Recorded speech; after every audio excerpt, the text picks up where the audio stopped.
ओम नमो नारायणाय. ओम नमो भगवते वासुदेवाय. नमस्कार. आज आपण जाणून घेऊया अजा एकादशीचे महत्त्व. येणाऱ्या मंगळवार दिनांक 19 ऑगस्ट 2025 रोजी श्रावण मासातील कृष्ण पक्षातील अजा एकादशी आहे. ह्या एकादशीला अन्नदा एकादशी म्हणून देखील संबोधतात. श्रीकृष्ण जन्मानंतर येणारी ही पहिली एकादशी. प्रत्येक एकादशी व्रताला अनन्यसाधारण महत्त्व आहे. तसेच याही एकादशीला खूप महत्त्व आहे. ह्या एकादशीला श्री विष्णूची ऋषिकेश रूपातील अथवा गरुडावर आरूढ असलेली विष्णू लक्ष्मी रूपातील मूर्तीची पूजा करावी. श्री विष्णू सहस्त्रनाम स्तोत्राचे, श्री विष्णू चालीसाचे पठण करावे. जे ह्या एकादशीचे व्रत करतात त्यांना अश्वमेध यज्ञ करण्याचं पुण्य मिळतं. तसेच सर्व तीर्थात स्नान केल्याचं पुण्य प्राप्त होतं. श्री विष्णूंना पिवळा रंग आवडतो, त्यामुळे पिवळी फुलं, वस्त्र, नैवेद्य अर्पण करावेत.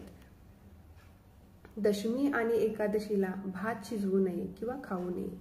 सात्विक आहार असावा. तेव्हा आपण सर्वांनी ह्या एकादशीला श्री विष्णू सहस्त्रनामाचे जास्तीत जास्त आवर्तने करून श्री विष्णूची सेवा करावी. एकादशीचा प्रारंभ सोमवार दिनांक 18/8/2025 सायंकाळी 5:22 एकादशी समाप्ती मंगळवार दिनांक 19/8/2025 दुपारी 3:32.